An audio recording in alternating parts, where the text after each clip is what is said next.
They expect me to go off the rail, come here, not doing it. I'm doing it in a different way, nigga. Because they're not going to send me to the projects. Y'all saw that? Y'all saw that? Let me throw out a quick question. When was the last time someone left a job, yet people in that same workplace kept bringing up their name nonstop? That's exactly what's happening with Melyssa Ford right now. She's been away from the Joe Budden Podcast for a while, but the conversation around her hasn't slowed down at all. That alone tells you how big her presence really was on that platform. But today, I want to talk about the real reason she stepped away, because I don't think the full picture has been explained yet. For anyone who might not know the background, Melyssa Ford held the spot as the only woman on the Joe Budden Podcast for a significant period. Long before podcasting, she was already a recognizable face from the music video era and one of the most talked about video models of that time. So when she joined the show, it looked like a perfect opportunity on the surface. The podcast already had a massive audience and cultural influence, largely driven by Joe Budden and his platform. But here's the part that rarely gets said out loud.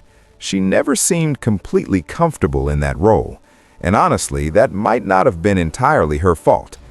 Think about the situation for a moment. You're stepping into a room full of outspoken personalities who already built their chemistry over years of working together. That environment was loud, opinion-heavy, and already moving at its own rhythm before she ever arrived. From what viewers saw on camera, there were multiple moments where she would ease back during debates or stay quiet when conversations got intense. Now, that could have been a strategic decision, but on a show where bold opinions and strong reactions are basically the job description, that quieter approach can easily get overshadowed. Then things got even more interesting when Mona entered the picture. Not long after that move, Melyssa Ford was suddenly gone, and the timing raised plenty of eyebrows. When two women share space on a major show like that, the internet instantly starts comparing them. People begin asking who fits better, who adds more value, and who should stay permanently. It's almost guaranteed that those kinds of debates would dominate the conversation online. Melyssa Ford may have seen that situation developing ahead of time and decided it wasn't a fight worth staying for. Honestly, walking away might have been the smartest move she could have made at that point. There also appears to be more happening behind the scenes than what the audience saw publicly. Every time her name comes up, Joe Budden tends to stay unusually quiet about it. And that's interesting, considering he's normally someone who has no issue speaking his mind on almost any topic. That silence suggests there might be agreements in place that prevent certain details from being discussed openly.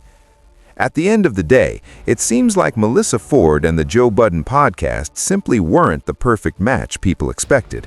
She was brought in to add a different perspective, but the structure of the show didn't always create space for that difference to fully shine. When someone feels like they're only there to fill a seat instead of truly shaping the conversation, it becomes harder to stay invested long term. The irony is that even after leaving, she's still part of the show's narrative.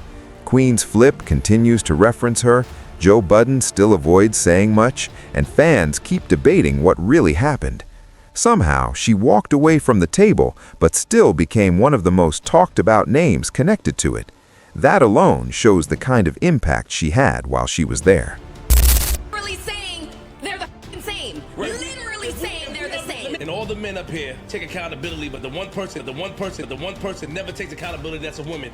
When are we basing our judgment off of? Are you talking about me? Y'all motherfuckers abuse the out of that phrase. Okay. Calm down with that. What did you take from your time on the Budden Podcast? Oh, wow. It's interesting being the only woman in a room full of men. Yeah. It's interesting. It's interesting. So, hold up. Was walking away actually the smart move here? Honestly, yeah, I think it was. She peeped the energy in the room. She saw exactly where the whole situation was headed, and she dipped out before things could spiral into something even uglier. Now, whether she feels good about the way everything played out, that's a whole different discussion. But at least she's not out here looking wild online. And listen, that matters.